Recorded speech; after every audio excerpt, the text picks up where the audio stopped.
Mother Teresa کی ہم مثال لے لیں. مدر ٹریسا وہ بھی غالباً سری لنکا کی تھی، مگر انڈیا میں اس نے پوری زندگی وقف کی انسانیت کی خدمت کے لیے. پاکستان میں ہم ایدی صاحب کی مثال لیں، عبدالستار ایدی صاحب.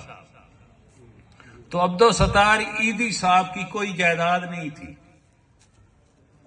انہوں نے سکوں سے، 54-58 کا دور تھا، 10 پیسے 5 پیسے کا دور تھا، سکوں سے انہوں نے شروع کیا تھا انسانیت کی خدمت. پھر ایمانداری سے انہوں نے کام کیا. لوگوں نے بھی دیکھا کہ عبدالستار ایدی کے پاس ہماری 54-58 جو جائے گی وہ بیکار نہیں جائے گی، انسانیت کی خدمت میں جائے گی. لوگوں نے دل کھول کر عطیات دیے، اور ایدی صاحب کا پروگرام اس وقت پوری دنیا میں، حالانکہ ایڈوانس کنٹریز ہیں، امریکہ ہے، برطانیہ ہے، فرانس ہے، چائنا ہے، ایمبولینس سروس سب سے بڑی جو دنیا کی ایمبولینس سروس ہے وہ ایدی صاحب کی ہے. ایئر ایمبولینسز بھی ہیں کہ ایسے دشوار گزار علاقے جہاں پر ایمبولینسز نہیں جا سکتی، وہاں کوئی حادثہ پیش آ جاتا ہے، کوئی سیریس مریض ہے، ایئر ایمبولینسز بھی ہیں ایدی صاحب کے اسکواڈ میں. تو ایسی مثالیں ہمارے سامنے ہیں دکھی انسانیت کی خدمت کے لیے، غربا کی خدمت کے لیے. تو میں اپیل کروں گا اپنے رنگپور کے عوام سے، ان نوجوانوں کا حوصلہ بڑھائیں، بڑھ چڑھ کر حصہ لیں. مگر شومیہ قسمت بشمول میرے، میں اپنی بھی بات کرتا ہوں، میں اس سیریس طریقے سے ان بچوں کے ساتھ نہیں چل رہا جیسے حق بنتا ہے. وہ غالباً 2005 میں زلزلہ آیا تھا ہمارے کشمیر میں، 7 میں.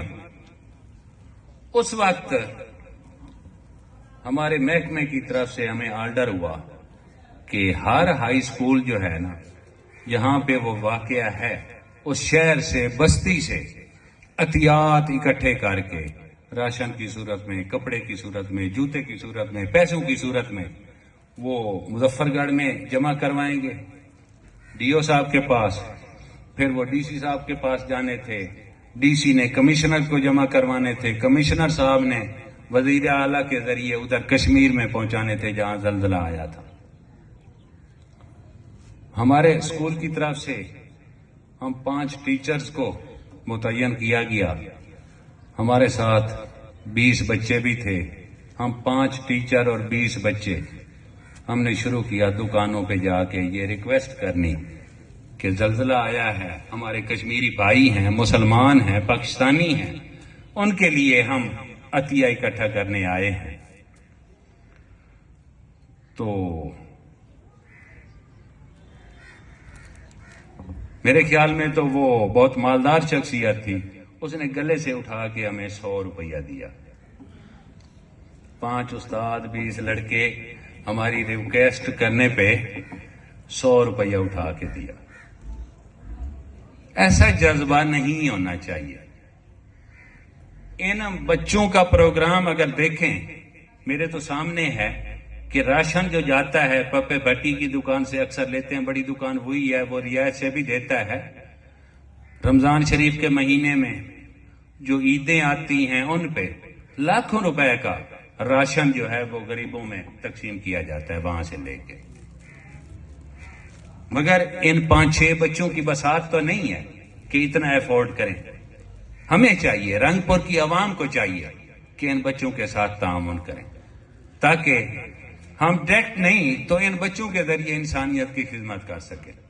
تو میری یہ اپیل ہے، جو حضرات موجود ہیں دوسرے دوستوں تک بھی یہ پیغام پہنچائیں کہ ان نوجوانوں کی بھرپور مدد کرنی چاہیے تاکہ انہوں نے جو مشن شروع کیا ہے اس مشن کو مزید آگے بڑھایا جا سکے. یہ تو میں نہیں کہتا کہ یہ سارے ایدی صاحب بن جائیں گے، مگر ایدی صاحب جیسا مشن تو ہے نا. تو اللہ تعالیٰ سے دعا ہے ہمیں اللہ تعالیٰ ایسا ذہن بنانے کی توفیق عطا فرمائے. آمین.